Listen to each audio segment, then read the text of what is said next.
Welcome to CLC judicial. यह 32 बिहार जे interview का part 12 है। ये कल हुआ था लाइव मॉक सेशन। हम लोग कन्वेंशनल स्टाइल से हटकर जो अब तक होता रहा और सब लोग करते रहे करवाते रहे, हम लोग वी बिलीव इन इनोवेशंस। नई नई चीज़ों में भरोसा है हम लोगों का। We have improved our pedagogical skills और इस कारण से बहुत अच्छा रिजल्ट हम लोगों का हुआ पिछली बार। आप देखेंगे एपीओ का 66 स्टूडेंट सेलेक्टेड हुए। सीएलसी का जादू चल गया, इस नाम से एक प्लेलिस्ट है और जाके उन सारे स्टूडेंट का डिटेल्स आप देख सकते हैं। वहाँ पर बहुत अच्छे नंबर आए इंटरव्यू में। अब देखिए, आप खुद तय कीजिए, एक लॉ स्टूडेंट के तौर पे आप जज बनने जा रहे हैं, जज का इंटरव्यू देने जा रहे हैं। जो कन्वेंशनल इंटरव्यू की मैं बात कर रहा, कन्वेंशनल मॉक की, इसमें कहा जाता है कि आप जितना मॉक देंगे उतना अच्छा होगा। लेकिन मॉक देने में बुराई नहीं है, लेकिन मॉक में जो क्वेश्चन आपसे पूछे जा रहे, अगर उन क्वेश्चंस का सही और एक्सीलेंट आंसर नहीं बताया जाए तो ऐसे मॉक का कोई फायदा नहीं है, only wastage of time and money. Mock जब भी दें, जहां भी दें, तो आप डिमांड करें कि अगर आपका ये क्वेश्चन, अगर इस क्वेश्चन का आंसर आपका सही नहीं है तो एक्सीलेंट आंसर इसका क्या होगा। और एक संस्थान के नाते, इंस्टीट्यूशन के नाते, ये इंस्टीट्यूशन वालों की भी जिम्मेवारी है कि अगर स्टूडेंट का आंसर उतना सेटिस्फैक्ट्री नहीं है तो आंसर को बताना। और यही नहीं, हम लोग तो आप देखेंगे हर वीडियो में हम लोग आंसर को बताते, हम लोग थोड़ा बहुत डिस्कशन भी करते, क्योंकि आपका आंसर तब तक बढ़िया नहीं हो सकता जब तक आप कंसेप्ट से थॉरो नहीं है। आप खुद सोचिए, मैं आपको सोचने के लिए दे रहा हूँ कि अगर किसी टॉपिक के बारे में अगर आपको थॉरो जानकारी नहीं है तो मॉक चाहे आप हजार मॉक कर लें, क्या कोई फायदा होगा। उस टॉपिक के बारे में जानकारी होना बहुत जरूरी है, डेट इज साइन क्वा नॉन। तो इसलिए हम लोग उस टॉपिक को, आप देखेंगे वीडियोज में, डिस्कस भी करते हैं। तो अगर क्वेश्चन कुछ बाएं दाएं भी हो गया तो कवर हो जाएगा डिस्कशन से। हम उन चीज़ों की आपको ट्रेनिंग भी देते, तो हम लोग सिर्फ मॉक ही नहीं कराते, डिस्कशन कराते, ट्रेनिंग देते, 1-to-1 सेशन देते। हर रोज जो पिछले बिहार इंटरव्यू में क्वेश्चन पूछे गए हैं, उन्हीं क्वेश्चन से आपका भी इस बार रहेगा क्वेश्चन। तो हर रोज हम लोग क्वेश्चन पोस्ट कर रहे हैं, सब्जेक्ट वाइज पोस्ट कर रहे हैं, उनका आंसर बता रहे हैं। और ये सब फ्री ऑफ कॉस्ट है। अगर आप हमारे साथ मिलकर अपने सपने को साकार करना चाहते हैं तो हमें 9262810582 पर अपना नाम और बिहार जे इंटरव्यू लिखकर आप हमें व्हाट्सएप कर दीजिए। आपको कुछ औपचारिकताएं करनी होंगी और उन औपचारिकताओं के बाद आपको एक एडमिशन फॉर्म भरना होगा। आप जेन्युइन कैंडिडेट हैं या नहीं, वो अपना कैंडिडेचर प्रूव करना होगा। औपचारिकताएं हैं, ये मैंडेटरी है। तो उसके बाद अगर ये आप औपचारिकताएं कंप्लीट करते हैं तो आपको इंटरव्यू बैच में ऐड कर लिया जाएगा। और लास्टली, ये जो इंटरव्यू है, हम लोगों ने एक और इनोवेशन किया है। अब से पहले आप देखेंगे हम लोगों ने इनफॉर्मल पार्ट और फॉर्मल पार्ट, अगर आप हमारे चैनल पे पहली बार आए हैं तो आप जान लीजिए कि आपका इंटरव्यू शुरू ही होता है इनफॉर्मल पार्ट से। जैसे ही आप जाएंगे तो कहा जाएगा कि इंट्रोड्यूस योरसेल्फ, या भी आप फिलहाल क्या कर रहे हैं। और इस इनफॉर्मल पार्ट की बातें हमने बहुत सारे वीडियोज में बता रखी है, मैं रिपीट नहीं करूंगा, आप जाके उनको देख लीजिएगा। फॉर्मल पार्ट में वो सब्जेक्ट से कॉन्स्टी, आईपीसी, प्रोसीजरल, अब आईपीसी तो कहना अच्छा नहीं होगा, BNS, family law, contract tort, TPA, इन सारे चीज़ों से क्वेश्चंस पूछे जाते हैं। एक बहुत बड़ा मिसकंसेप्शन है कि अगर आपने सभी सवालों के सही जवाब दे दिए तो आपको अच्छे नंबर आ जाएंगे और जवाब गलत हुआ तो आपके नंबर कट जाएंगे। सही सवालों के सही जवाब देने से ही नंबर नहीं आता, और सवालों के गलत जवाब देने से नंबर नहीं कटता। आप सवालों का जवाब किस तरीके से दे रहे हैं, कोई सवाल का जवाब गलत हो गया तो उस समय आपकी बॉडी लैंग्वेज, फेशियल एक्सप्रेशन क्या है, तो बहुत सारी चीज़ें मायने रखती हैं। वो सारी चीज़ें हम लोग अपने स्टूडेंट को 1-to-1 सेशन में बताते हैं। वीडियोज में भी डिस्कस करते हैं उनसे। तो इनफॉर्मल पार्ट को इग्नोर करना मैं नहीं मानता कि यह समझदारी होगी। इनफॉर्मल से आपका इंटरव्यू शुरू होता है और वहीं तय भी हो जाता है कि एज एन एवरेज आपको क्या मार्क्स मिलना चाहिए। तो आप दोनों पार्ट की तैयारी कीजिए, इनफॉर्मल एंड फॉर्मल। और अगर आप कैंडिडेट हैं तो हमारे साथ मिलकर अपने सपने को साकार कीजिए। हम लोग ये इंटरव्यू जो है फ्री ऑफ कॉस्ट करा रहे हैं। और अगर आप कैंडिडेट नहीं है और आपकी जानकारी में कोई और कैंडिडेट है तो उन तक इस वीडियो को रेफर कर दीजिए। आइए देखते हैं part 12। And descent and place of residence. So Article 15 usually it provides a reservation in cases of academic institutions, but Article 16 provides a reservation in cases of public employment. Good, ये question तो पूछा जाता है इसी तरीके से कि article 15 और आर्टिकल 16 में क्या अंतर है। हालांकि इस तरीके से इस क्वेश्चन को पूछना थोड़ा मेरे विचारों से उतना उचित नहीं है, लेकिन पूछा गया है सेम एग्जैक्टली यही क्वेश्चन कि what is difference between article 15 and article 16। तो इसका आप कहेंगे कि हालांकि अगर ये पूछा जाए कि 15.4 या 15.5 ये सब पूछा जाए तो कुछ हद तक ठीक भी है, लेकिन पूरा का पूरा आर्टिकल इस तरीके से पूछना कि आर्टिकल 15 और 16 दोनों में क्या अंतर है, उनके पूछने का मतलब यही है कि 15 एडमिशन के लिए है कॉलेजेज में, किस चीज के लिए है? Reservation in education. 15 दिन 16 एम्प्लॉयमेंट। कॉलेज में एजुकेशनल इंस्टीट्यूशन में एडमिशन के लिए या किस चीज के लिए? 15 इसी के लिए और एडमिशन। हाँ, और 16 is in the matter of employment. हाँ, पब्लिक एम्प्लॉयमेंट। तो अगला क्वेश्चन इससे आगे यह भी पूछा गया है कि कोई प्राइवेट इंस्टीट्यूशन है, क्या रिजर्वेशन पॉलिसी उसमें लागू की जा सकती है? जी सर, की जा सकती है। इस तरह से जवाब नहीं जल्दबाजी में। वो प्राइवेट इंस्टीट्यूशन अगर चाहे तो लागू कर सकता है।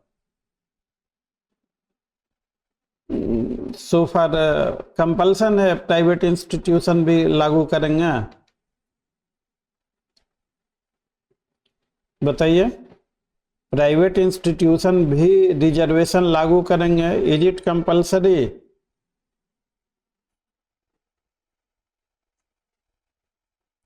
जिसका ऐसा इंस्टीट्यूशन जिसका कोई स्टेट कंट्रोल नहीं है, स्टेट से फाइनेंशियल एड नहीं।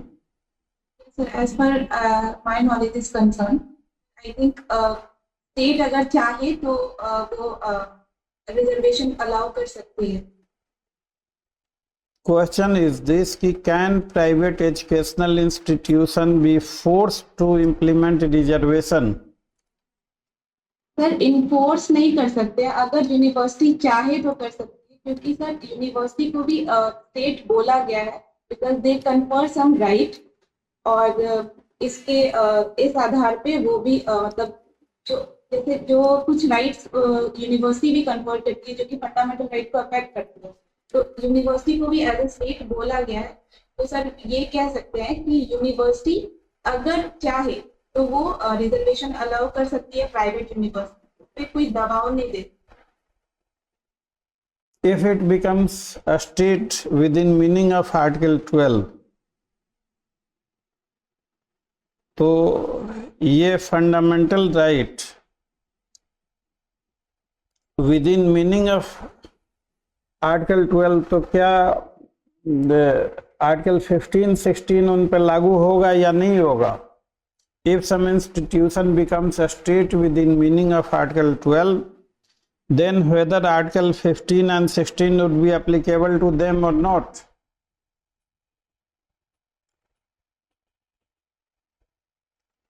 So it will be applicable. बताइए क्या कर रहे हैं? Applicable होगा सर.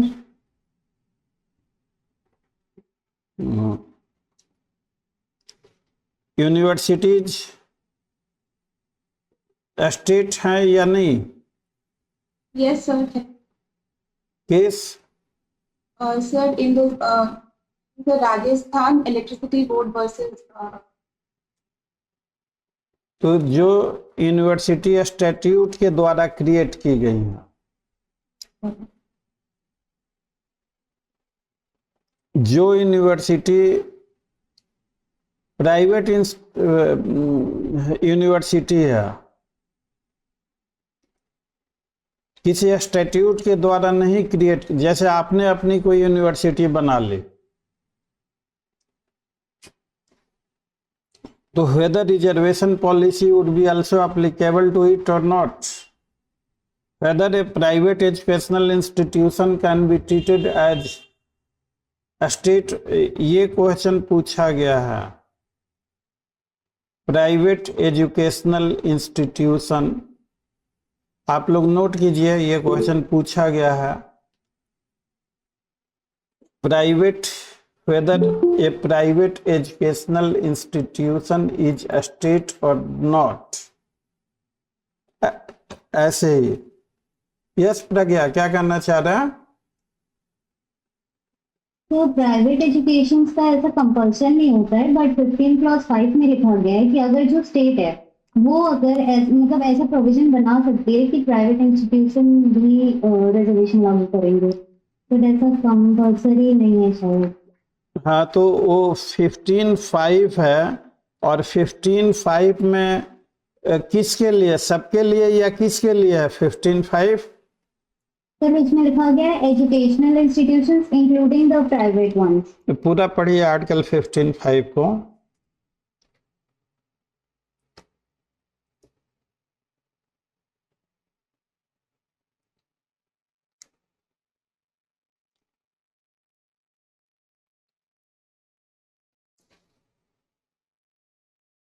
yes, sir, ये 93rd अमेंडमेंट एक्ट पे ऐड किया गया. हाँ, 93 2005 में आया. Just read it out 15(5). Yes, sir.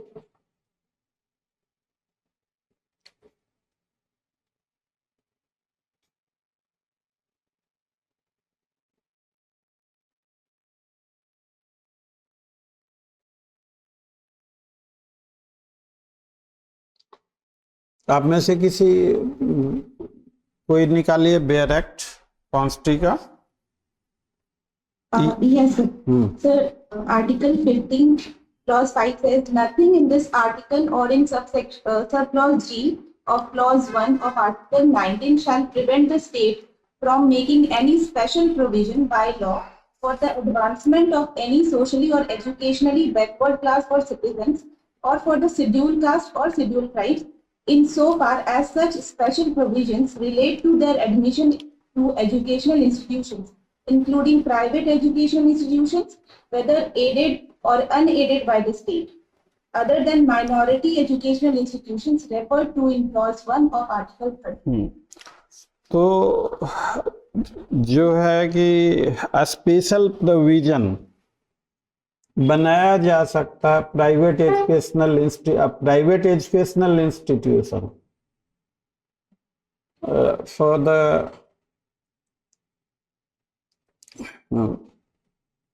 एक कोचिंग इंस्टीट्यूट क्या प्राइवेट एजुकेशनल इंस्टीट्यूशन में आएगा?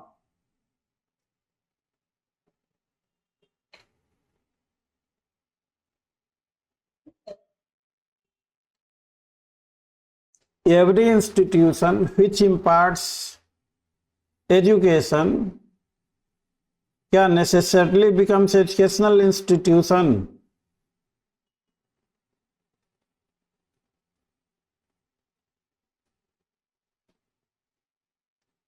उस कैटेगरी कोचिंग तो नहीं आएगा. इसमें केस लॉ है, हालांकि हमें इंटरव्यू के लिए केस लॉ की जरूरत नहीं है और न केस रेफर करना है। केसेज जिसमें हाँ, बहुत सारे हैं, संपर्क तो है करके। बहुत सारे लाखों केसेज हैं और वो कंट्रोवर्शियल जोन है, उसमें इंटर नहीं करना है। तो कोचिंग इंस्टीट्यूट जो है they are not conducting any public purpose, they are teaching for gain only, they are not teaching to perform a public duty. अब यूनिवर्सिटी है, universities have been teaching to perform a public duty because education, to educate, that is also one of the function of the state. तो coaching institute नहीं आएगा, लेकिन private universities, private schools ये सब आ सकते हैं 15(5) के अंतर्गत।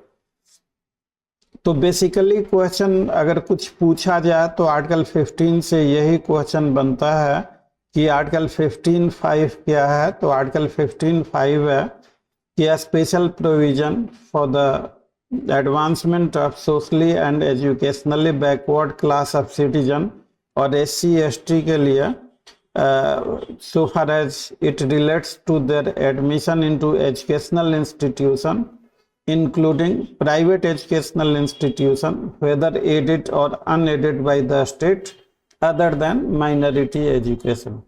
तो एक जो जेन्युइन क्वेश्चन बनता है वो 15(5) से बनता है, दूसरा जेन्युइन क्वेश्चन जो बनता है 15(4) से बनता है। और जस्ट रीड इट आउट 15(4).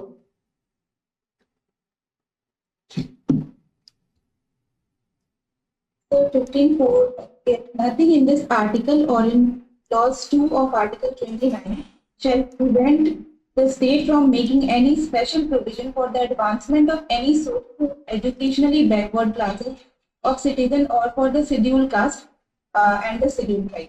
हाँ, तो 15(4) में स्टेट को 29 का क्लॉज 2 बार नहीं है और state special provision for advancement of socially और educationally backward class including SC/ST बना सकती है। तो these are the genuine question 15(4) and 15(5). 15 जो 6 है वो ठीक है, वो 15(6) कब आया था? 19 में से। हाँ, और कितना अमेंडमेंट है? 103rd amendment. हाँ, इसको याद रखिएगा। और 16 है so far as equality of opportunity in matters of. तो 15 जो है कॉलेज एडमिशन से संबंधित और 16 जो है एम्प्लॉयमेंट से संबंधित, और इससे ज़्यादा कोई क्वेश्चन नहीं आता। अब स्टेट में आर्टिकल 19(1)(a) को कौन से ग्राउंड पे ये जो फ्रीडम्स हैं आर्टिकल 19 यह किस तरह की फ्रीडम है? ये क्वेश्चन मैं जो भी पूछ रहा हूँ पिछले साल पिछले इंटरव्यूज में पूछे हुए हैं। जो what is the nature of freedom provided under article 19? मेरे सवाल जस्ट 1 सेकेंड, हम लोग ऐसे थोड़ा डिस्कस कर रहे हैं ना, तो एक ही साथ में क्या हम लोग एक ही क्वेश्चन कर रहे हैं या पूरे टॉपिक आर्टिकल को से संबंधित सारे क्वेश्चन कर रहे हैं? हाँ में हाँ नहीं मिलाइएगा। आप कैंडिडेट हैं, आपके लिए जो बेस्ट सूटेबल होगा वही किया जाएगा। तो क्या हम डिस्कस कर रहे हैं तो पूरा टॉपिक को हम लोग कर रहे हैं या इक्का दुक्का कर रहे हैं? तो बताइए। जो इंटरव्यू के लिए मतलब जो बहुत इम्पोर्टेंट रहेगा था, जैसे उसको जैसे हाँ, कैसे हाँ। 15 के लिए 16 के लिए 15-16 में जो इम्पोर्टेंट था यही क्वेश्चन अमूमन पूछा जाता है, हाईली प्रोबेबली है। तो दोनों बता दिए, दोनों में अंतर बता दिए सर। मैक्सिमम क्वेश्चन भी रहेगा और डाउट भी क्लियर हो जाएगा। 15-16 पढ़ेंगे तो 3-4 क्लास लग जाएगा। जैसे ही बताया वैसे ही। हाँ, बस जो इम्पोर्टेंट है। तो अब नेक्स्ट क्वेश्चन पूछा जाता है कि जो फ्रीडम है आर्टिकल 19 के अंतर्गत, वो किस तरह का फ्रीडम है? अब आप लोग अब जब भी आएंगे तो यूनिफॉर्म में आना है और वीडियो ऑन करना है। तो ये बताइए किस तरह का फ्रीडम है? Hina, this question goes to you.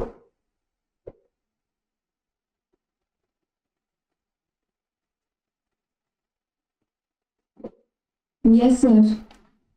Sir, I cannot comprehend your question, sir. क्यों? समझ नहीं पा रही हूँ। मेरा सिंपल सा क्वेश्चन है कि आर्टिकल 15 में, सॉरी आर्टिकल 19 में, पहले मैं आर्टिकल 19 बोला था या कुछ और बोल दिया था? 19, सर। हाँ, आर्टिकल 19 में जो फ्रीडम दिए गए हैं वो किस तरह के फ्रीडम है?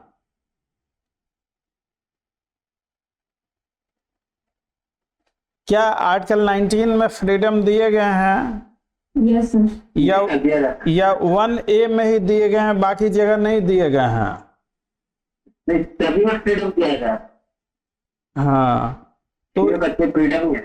हाँ, तो ये फ्रीडम शब्द का इस्तेमाल केवल 19(1)(a) में हुआ है। लेकिन अब सबसे पहली चीज, बेसिक क्वेश्चन आपको यहाँ पे कंफ्यूज करेंगे। आप कॉपी कलम लीजिए। Freedom of speech and expression किसी फॉरेनर के लिए फंडामेंटल राइट है या नहीं? नहीं सर, क्लियर नहीं। तो अब वो इस तरीके से पूछते हैं, जब आप जवाब देंगे ना तो आप सोचेंगे कि यार फ्रीडम ऑफ स्पीच क्यों नहीं होना चाहिए हर किसी को? तो फ्रीडम ऑफ स्पीच,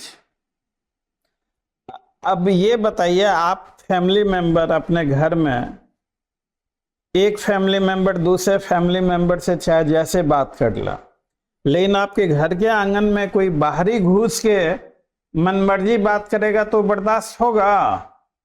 तो freedom of speech and expression non citizen को देना उचित रहेगा? नहीं सर, नॉन सिटीजन के साथ इक्वलिटी है। तो देखिए, कॉन्स्टी जो है एक बहुत ही एडवांस डिसिप्लिन है, बहुत सारा काम हो चुका है। जब आर्टिकल 14 कहता है equality before law, unequal protection of laws, तो फिर आर्टिकल 19 में ये कहना कि freedom of speech and expression केवल सिटीजन को होगा, नॉन सिटीजन को नहीं होगा, क्या ऐसी बात लिखी हुई है आर्टिकल 19 में कि freedom of speech and expression सिर्फ और सिर्फ सिटीजन को होगा, नॉन सिटीजन को नहीं होगा?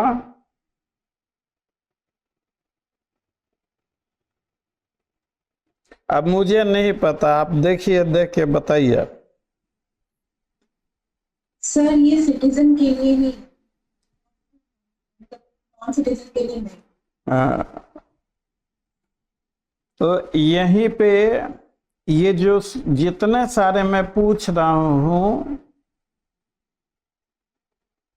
इसी तेवर में पूछे गए हैं, तो आपका आंसर यहाँ पे होना चाहिए कि सर नॉन सिटीजन का तो कोई जिक्र नहीं है, बट दिस इज मेंशन कि all citizen shall have right to freedom of speech and expression. Means freedom of speech and expression becomes fundamental right only for the citizens. Since non-citizen does not figure here, so it may not be their fundamental right. तो इसी तरह से short answer देना है। वो इस तरह से आपसे सवाल कभी कभी पूछते हैं। How are you Prashant? Yes sir, fine sir. अचानक यार तुम्हारी याद आ गई हमें। मैं अभी डाउन विथ फीवर, पूरी तरह से ठीक नहीं हुआ हूँ। ठीक है, वो आधे घंटे में और ख़त्म कर देंगे। तो अगर प्रशांत तुम बताओ, तुमसे सवाल है, Yes, sir. ये freedom of speech and expression foreigner को है या नहीं? सर स्पेसिफिक मेंशन नहीं है आर्टिकल 19 में सर। आपको सीधा कहना है कि article 19(1)(a relates to citizen only. क्या ये आंसर सही होगा? बाकी इंटरव्यू वाले बच्चे लोग बताइए। जी सर। बोल सकते हैं article 19 protect against state action not against the private individual. आप देखिए, प्राइवेट इंडिविजुअल के खिलाफ डिफेमेशन के लॉ को ध्यान में रखते हुए आप जो चाहें बोल सकते हैं।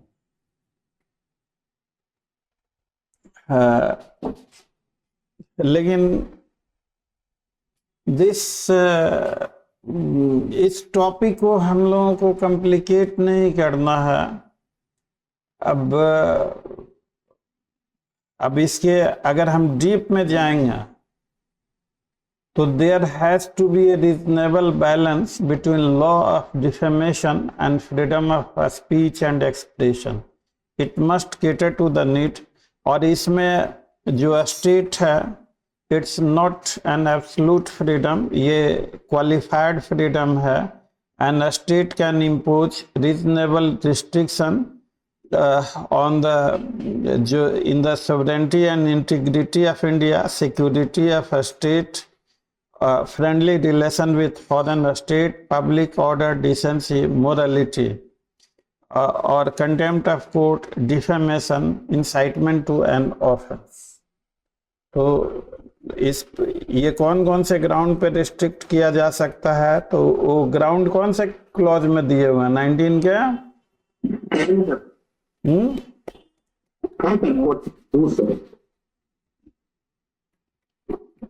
That is ग्राउंड नंबर 2 में 19(2) में ये सारे ग्राउंड दिए हुए हैं।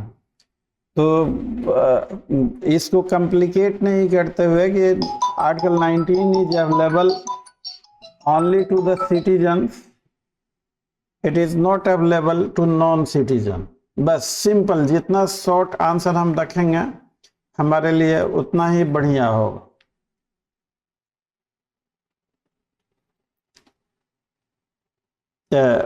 अब ये बताइए कि कौन से ग्राउंड पे रिस्ट्रिक्ट किया जा सकता है 19(2) को? ये सारे ग्राउंड लिख लीजिएगा, ये पढ़ के सुना दीजिए।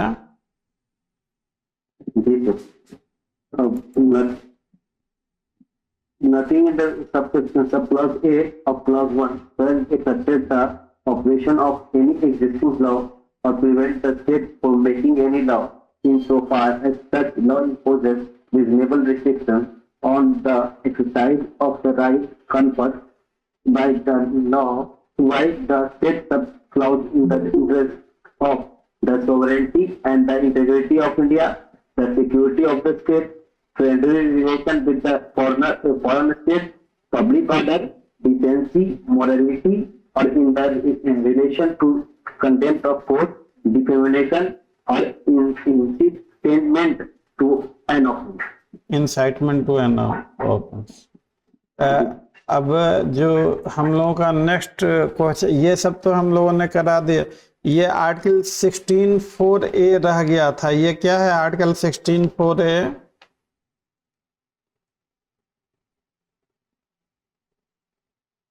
और ये कब जोड़ा गया था?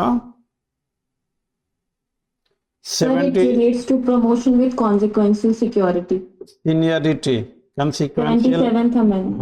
हाँ, ये 77th अमेंडमेंट के जरिए जोड़ा गया था। तो ये पूछा गया हुआ क्वेश्चन है, तो 4(a) को याद रखिए। हम लोगों ने आर्टिकल 20 तो कर ही लिया था पहले वाले सेशन में, और आर्टिकल 21 आर्टिकल ये right to life and personal liberty, तो ये लिबर्टी किस तरह की लिबर्टी है?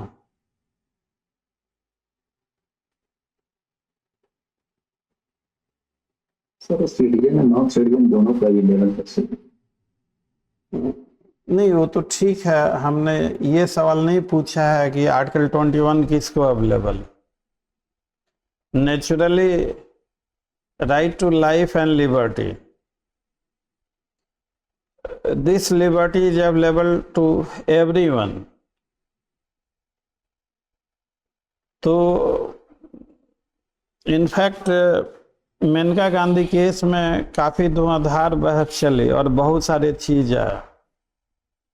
किस केस में कहा गया है कि आर्टिकल 14, 19 और 21 को एक साथ पढ़ना चाहिए, it form golden triangle of the constitution. Maneka और यस, और चूंकि इस केस में, मेनका गांधी केस में, एक, अब मैं स्टोरी नहीं सुनाऊंगा आपको, बहुत लंबी कहानी हो जाएगी और अभी हम लोग नहीं कर सकते। उस केस में बहुत सारी दलील ये दी गई कि जब आर्टिकल 21 है तो what type of liberty a non citizen is provided. उसे आर्टिकल 19 का फ्रीडम है नहीं, तो ये non citizen does not have liberty of freedom of speech and expression. Court ने फिर वहाँ किया, तो अगर उस तरीके से देंगे तो फिर एम्प्लॉयमेंट में भी देना पड़ेगा। तो फिर निकल के सिस्टम आया कि हमें आइसोलेशन में नहीं पढ़ना है आर्टिकल 14 को, आर्टिकल 19 को, 21 को, हमें इन तीनों आर्टिकल को एक साथ पढ़ना है। और नाम क्या दे दिया एक साथ पढ़ने को? कौन सा ट्रायंगल? गोल्डन। तो ये कहानी है गोल्डन ट्रायंगल। है बहुत लंबी कहानी, लेकिन शॉर्ट में आप इतना ही जानिए कि ड्यू टू दिस रीजन, तो नाउ लिबर्टी, सो फार एज सिटीजन्स की लिबर्टी तो मेंशन्ड है। तो जो जो लिबर्टीज हैं, लिबर्टी एंड फ्रीडम। अब आपसे इंटरव्यू बोर्ड में ये पूछा गया क्वेश्चन है कि what is relationship between article 19 and 20। Questions मेरे पास बहुत सारे हैं, मैं फीवर हो जाने की वजह से नहीं लिख पाया। क्वेश्चन तो ऑलरेडी 30 क्वेश्चन दिए ही थे, आधे बाकी थे, तो ज़्यादा टास्क आपको नहीं दे रहा। ये this is the next question article 21 से कि 19 का फ्रीडम और 21 का लिबर्टी, इन दोनों में क्या रिश्ता? ट्राई कीजिए आप लोग। सर 19 जो है उस पर रीजनेबल रिस्ट्रिक्शन लगा के उसको बाइक से रोका जा सकता है, लेकिन 21 का जो ऐसा लागू नहीं होता है। 91 लिमिटेड है, लेकिन 21 अनलिमिटेड। 21 का जो एरिया है वो बहुत ब्रॉड, जबकि 19 के साथ ऐसा नहीं। वो आइए 21 जो है वो इमरजेंसी के समय भी इसको सस्पेंड नहीं कर सकते हैं, नहीं छू सकते, जबकि ये 19 जो है वो इमरजेंसी के समय अपने आप सस्पेंड हो जाता है। स्पेसिफिक क्वेश्चन ये है कि what is relationship between freedom and liberty?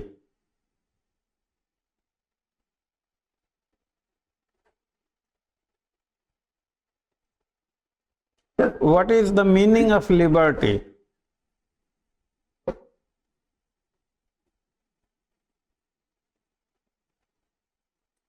ये पूछा गया है, What is liberty?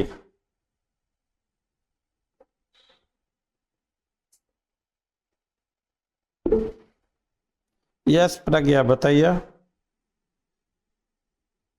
So liberty is exercised in the sense of one's own body. जैसे आर्टिकल 21 में पर्सनल लिबर्टी का राइट दिया गया है, तो सर जैसे उसमें इंक्लूड होता है कि right to live with dignity, right to livelihood, right to household, तो सर ये पर्सनल इंटरेस्ट में आ जाता है। लेकिन फ्रीडम की जब हम लोग बात करते हैं जो आर्टिकल 19 में दिया गया है, वो हम एक्सरसाइज करते हैं दूसरों के रिस्पेक्ट में भी, तो उस पर रिस्ट्रिक्शंस लगाए जा सकते हैं। तो इसका जो जवाब आपको ऐसे देना है कि सर कॉन्स्टिट्यूशन या किसी भी एक्ट में लिबर्टी और फ्रीडम को ना ही डिफाइन किया गया है ना डिफ्रेंशिएट किया गया है। Normally we understand the dictionary meaning so far as freedom under article 19 is concerned। अभी आप में से किसी ने बिल्कुल सही बताया कि that is limited freedom, restricted freedom, qualified freedom that can be subjected to reasonable restriction in terms of various other clauses provided under article 19। Liberty which is provided under article 21 is wider। क्या emergency के दौरान article 21 को suspend किया जा सकता है? Can article 21 be suspended?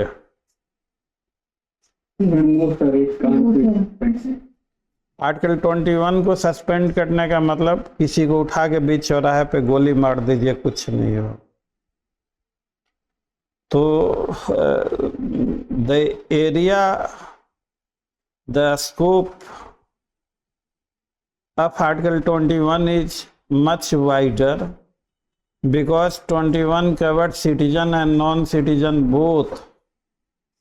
Does article 19 also cover citizen and non-citizen? नहीं sir, only citizen। तो ये छोटे आप बिल्कुल निश्चिंत और आश्वस्त रहिए। हर बार जब भी इंटरव्यू होता है तो कुछ लोग पैनिक फैलाते हैं डिफरेंट सोशल मीडिया वगैरह कि अरे ऐसे वैसे, ये तो आंसर ऐसे। इंटरव्यू आपका कुछ भी नहीं है। It's a very very simple process. Simple question पूछे जाएंगे, आपको लॉजिकली करेक्ट और लीगली करेक्ट बोलना है, बहुत ही स्मूथ और बहुत ही, जहां आप नहीं जानते वहां आप ऑनेस्टली उन्हें बोल दें। उन्हें उनके साथ ब्लफ नहीं करेंगे। ब्लफ करने पे वो काफ़ी इरिटेट होते हैं। ये पिछला अनुभव मैं बता रहा हूँ, अब तक का तमाम। तो so far as relationship between freedom and liberty, so can we say freedom is restricted, liberty is not that much restricted?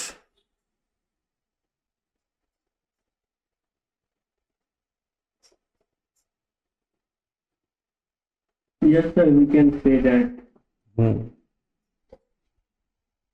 X post facto law तो कर ही लिया था हम लोगों ने आर्टिकल 20 में ड्यू, और ये भी हम लोगों ने कर लिया था procedure establish by law and due process of law.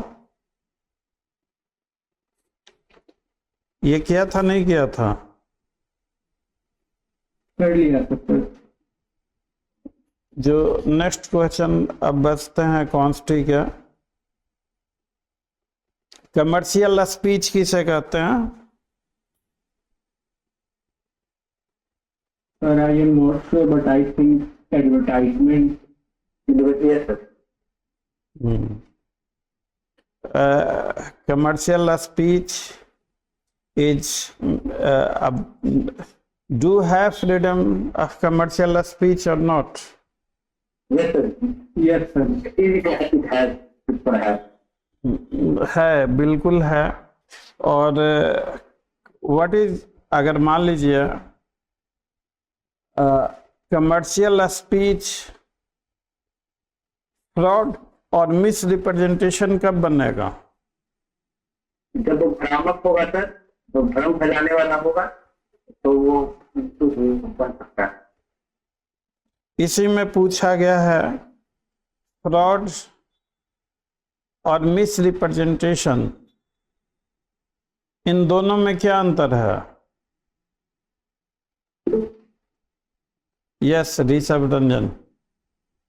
Sir, in fraud, there is active concealment of a fact, which is not true. But in the misrepresentation, the person in honest belief makes some representation, and there is no malified intention on the part of him. Yes Ankit Gupta. Sir, in the case of fraud, there is element of intention to deceive to the other party. But in this case, there is no such element. Fraud is always intentional. Fraud is deliberate. क्या ऐसा कह सकते हैं? Fraud is always intentional, fraud is deliberate always. But miss representation is that always deliberate? क्या जानबूझ के false statement दिए गए? एक्टिव कंसीलमेंट मतलब जानबूझ के छुपाएगा। अब मैं ही आपसे अभी क्लास ले रहा हूं तो बहुत सारे ऐसे क्वेश्चंस हैं जो अनजाने में हो सकता है कि 2-4 क्वेश्चन मैं मिस कर दूं। तो क्या जानबूझ के मैंने आपको नहीं बताया?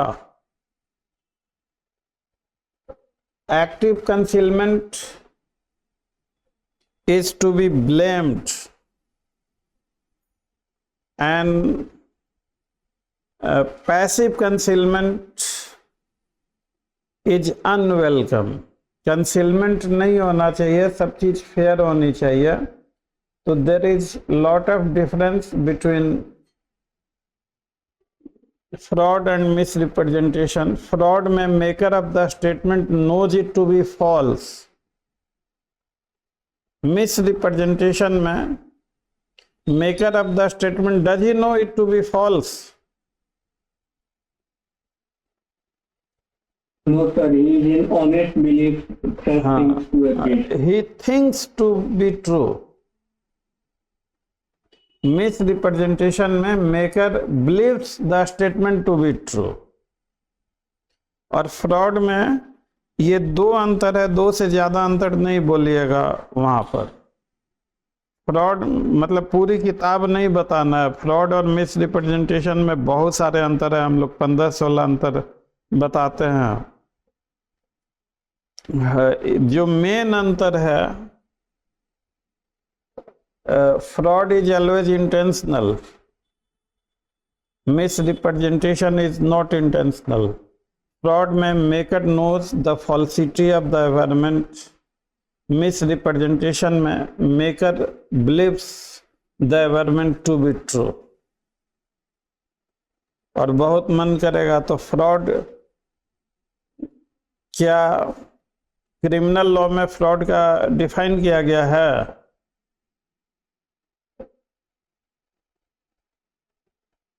No, sir, forgery defined. हाँ, फ्रॉडुलेंटली डिफाइन है, but fraud is not defined. And fraud की जो डेफिनेशन है कॉन्ट्रैक्ट में कौन सा सेक्शन? 17. यस। और मिस रिप्रेजेंटेशन का सेक्शन 18. तो बस इतना ही आपको बोलना है। अब now commercial speech, if that is contrary to the environment,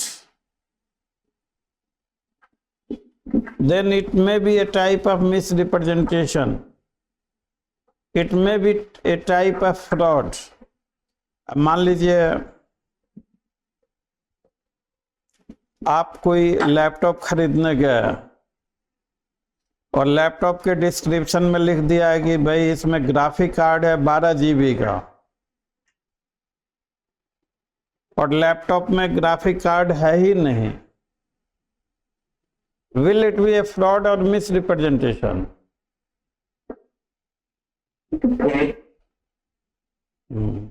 तो क्या इतना फ्रीडम ऑफ स्पीच है अंडर कमर्शियल स्पीच कि आप जो चीज क्लेम कर रहे हैं उसका कोई सरोकार नहीं?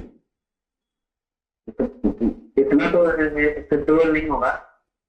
हाँ, commercial speech is covered under article 19(1)(a for the purposes of allowing the manufacturer, allowing the service provider to spell out the details of the service or product he is offering to sell.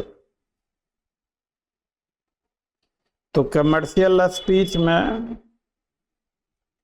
ये जो advertisement वगैरह हम लोग देखते हैं, यह advertisement बहुत सारे तो फेक ही होते हैं।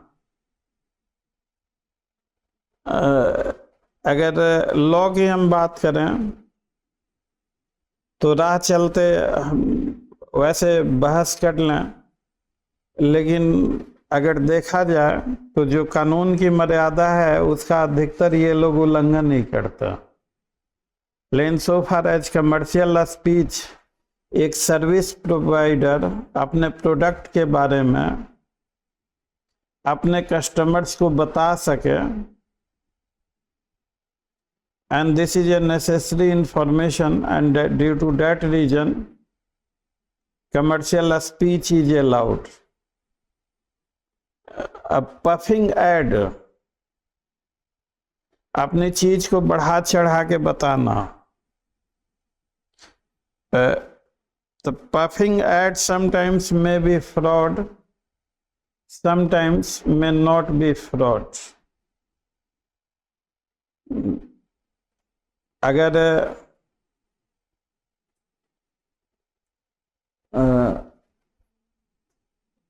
हालांकि टॉपिक लंबा हो जाएगा, ये कोरोनिल दवा रामदेव के हम लोग एकेडमिक पर्पस से थोड़ी देर के लिए यहाँ पे डिस्कस कर रहा, कोई भी पॉलिटिकल कनेक्शन नहीं है। अगर मतलब पॉलिटिक्स और आइडियोलॉजी वो सारी चीजें छोड़ के एकेडमिक, एक आदमी एक मेडिसिन, वो भी कोरोना के समय में, इस तरह का दावा करता है वो मेडिसिन कभी टेस्ट ही नहीं हुई, कितनी इफेक्टिव है कितनी इफेक्टिव नहीं है। तो क्या इस तरह का commercial speech should be allowed, playing away with the lives of the people?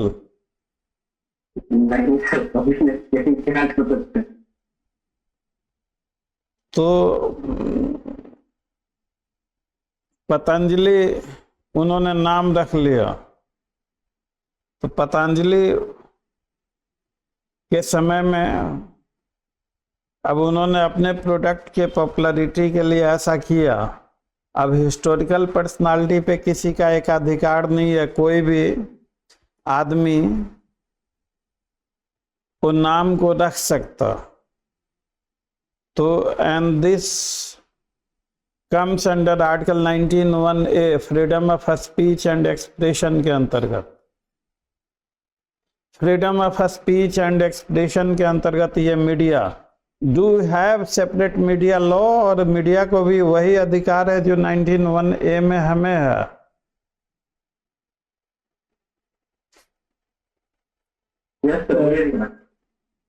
वही अधिकार है sir, because in India there is no separate article for freedom of press.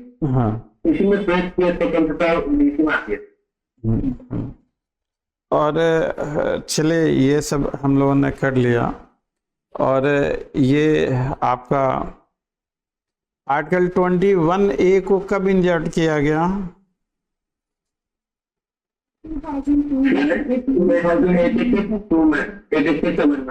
2010 86 amendment. 2009। हाँ, और कितना एज ग्रुप है चिल्ड्रन का? 6 to 14 years।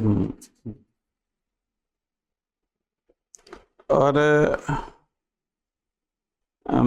Freedom of conscience free profession,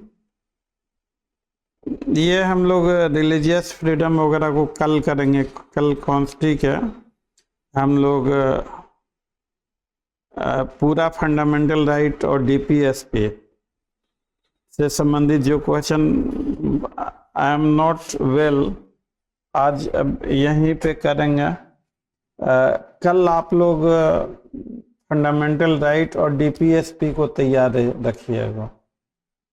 okay sir. तो आज के लिए इतना ही, और लेट मी रिकवर, फिर हम लोग करेंगे इसको। तो सी यू टुमारो।